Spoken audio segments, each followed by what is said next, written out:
There are exactly 4 moments I can never forget. 4 rings of a telephone I chose not to answer.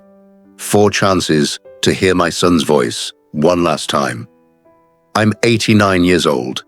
I've forgotten birthdays, addresses, the names of neighbors I've known for decades, but I remember those 4 rings, every single one.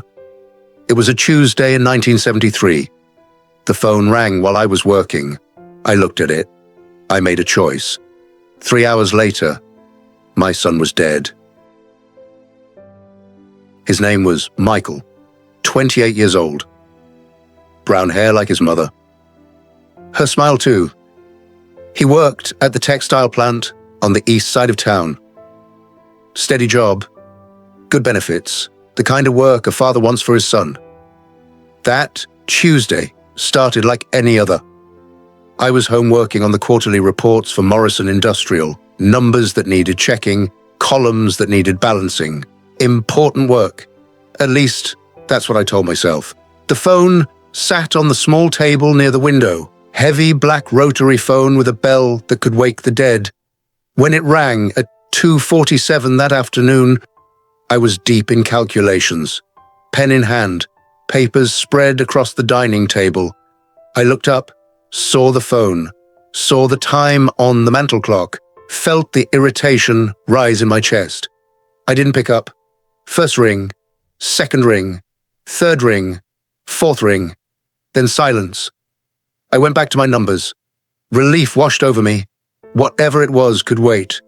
I had work to finish, deadlines to meet, responsibilities. That's what I told myself, that I was being responsible. At 6:13 that evening, the phone rang again.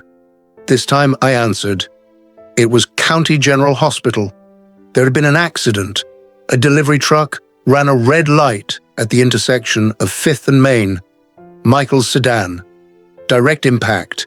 They did everything they could. He was pronounced dead at 5:32.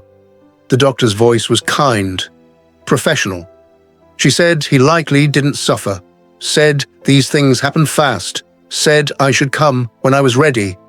Then she said something else, something I've carried like a stone in my chest for 51 years. Mr. Patterson, we found a receipt in your son's jacket pocket from a payphone. Timestamp shows 2:49 p.m. The call lasted 18 seconds. I thought you might want to know.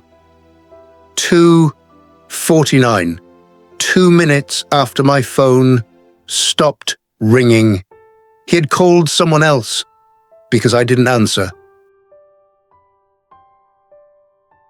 You need to understand who I was back then, the kind of man I thought I needed to be. I was 40 years old when Michael was born. My wife, Eleanor, and I had given up hope of children. 10 years of trying, 10 years of doctors saying maybe next time. Then, one morning, she woke me with tears in her eyes and a pregnancy test in her hand. Michael arrived in February of 1945. The war was ending, the world was changing, and I held this 7-pound miracle in my arms and made promises I thought I kept. I promised him security, stability, a roof over his head and food on the table. I promised him the life I never had growing up during the Depression. I promised him he'd never know hunger, never know want, never know the fear of poverty. And I kept those promises. In my way. I worked 60 hours a week, sometimes 70. I climbed from floor supervisor to plant manager to district coordinator. I made sure Michael had good clothes, a bicycle, later a car, college tuition, everything he needed, everything except me. Eleanor tried to tell me. She'd say, "Tom, he doesn't need another toy. He needs his father." And I'd nod. Promised to do better. Then another project would come up, another deadline, another opportunity I couldn't pass up. I missed his Little League games, had to work late, missed his 8th grade science fair, important client meeting, missed his high school graduation party, had to fly to Pittsburgh for negotiations. Each time I told myself it was temporary. that I was building something, that he'd understand when he was older, that providing was the same as loving. I was wrong about all of it. The last real conversation Michael and I had was on a Sunday in September. 3 months before he died, Eleanor made pot roast. Michael came for dinner. He seemed nervous, kept clearing his throat. Halfway through the meal, he said, "Dad, I've been thinking about making a change. Going back to school, maybe. There's a teaching program at the state college. I think I'd be good at it. Working with kids." I set down my fork. "Teaching? You have a good job, Michael. Pension, benefits. You're 28 years old. Time to stop dreaming and start building something real." He didn't argue, just looked at his plate. "Yes, sir." Eleanor reached across the table, took his hand. She always understood him better than I did. We finished dinner in uncomfortable silence. Michael left early, said he had things to do. I thought he was being sensitive, that he needed to grow up. I didn't know those would be the last words I'd speak to him at that table.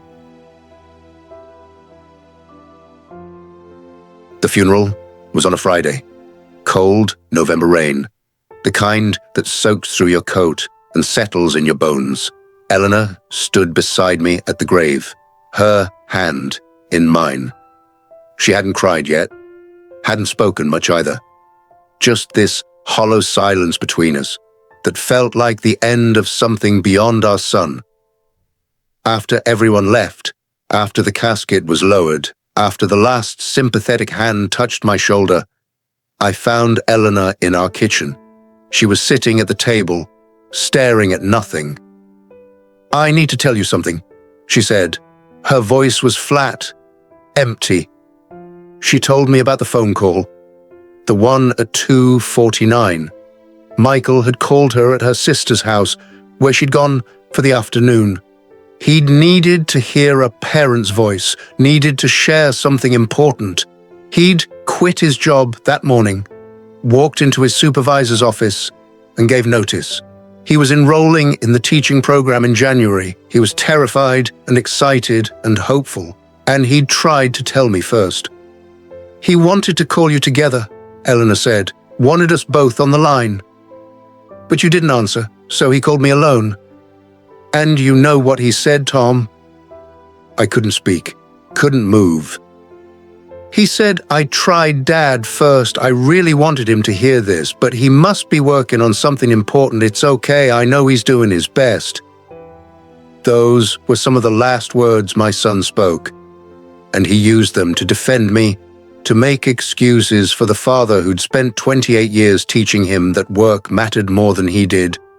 Eleanor never said she blamed me, never said the words, but I saw it in her eyes sometimes, heard it in her silence. She died 4 years later. Heart attack. Quick. The doctor said these things happen. But I knew better. I knew what really killed her, what kills most things: grief. For years after, I tortured myself with those 18 seconds. What did he say? What was his voice like? Was he happy? Scared? Did he laugh? I thought about the payphone, some roadside booth. Michael, standing there with a quarter, dialing his mother because his father was too busy with numbers that don't matter anymore to anyone. I retired 6 months after Eleanor passed, walked away from Morrison Industrial, walked away from the career I'd sacrificed my family for. It all seemed so small suddenly, so utterly pointless. I sold the house. Too many ghosts. Moved to this small apartment on the quiet side of town. 1 bedroom, 1 bathroom, 1 old man with too many regrets and not enough time to make amends. People ask me sometimes what I do with my days. I tell them I read, take walks, watch the weather change. All true, but mostly I remember. I remember Michael, at 3 years old, holding my hand at the park, asking if I'd push him on the swing. I said I was too tired, too much work tomorrow. I remember Michael at 12, showing me a drawing he'd made in art class. Proud, hopeful. I glanced at it, said it was nice, went back to my paperwork. I remember Michael at 16 asking if I'd teach him to drive. I said, maybe this weekend, maybe next weekend. Eventually, Eleanor taught him. I remember Michael at 28 calling to share the most important decision of his life, and I remember looking at that ringing phone, making a choice. The Henderson quarterly reports. That's what I was working on. I can't even remember what they were for. Some projection, some analysis that got filed away and forgotten. That's what I chose over my son's voice. I'm 89 years old now. The doctors say my heart is weakening, that I should prepare, make arrangements. I've done that. Simple service. No fuss. Buried next to Eleanor and Michael. Sometimes I wonder what I'll say when I see them again.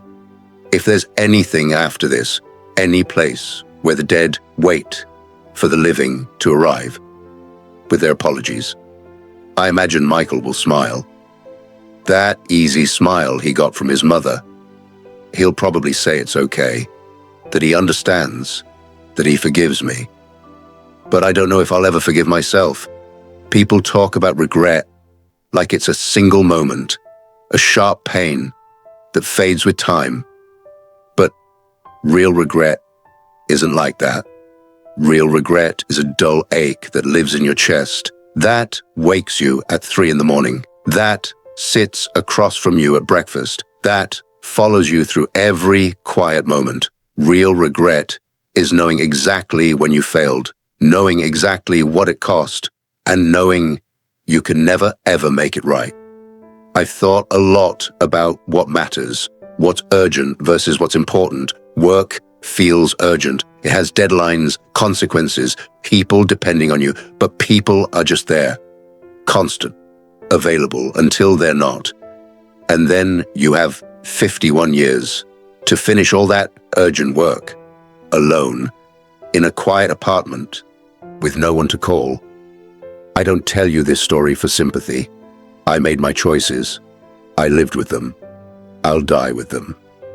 I tell you this because somewhere right now there's a phone ringing, a child calling, a parent reaching out, a friend checking in. And someone is looking at that phone thinking the exact thing I thought.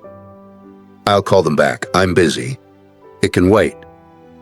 Maybe it can. Maybe you'll talk tomorrow. Maybe everything will be fine. But maybe you won't. Maybe you'll spend the rest of your life wondering what those 18 seconds sounded like. Michael wanted to be a teacher. He wanted to help kids, shape young minds, make a difference. He would have been good at it. Eleanor always said he had patience, kindness, all the things I never gave him enough of. He never got the chance. I keep his picture on my table, next to the window where that phone used to sit. I look at it every morning, every evening, and I tell him what I should have said 51 years ago. I'm proud of you. I was wrong. You were worth every interruption, every postponed meeting, every missed deadline. You were worth answering. My name is Thomas Patterson. I'm 89 years old. And this is what I learned too late. Some calls don't ring twice. Thanks for watching and listening my story. Take care.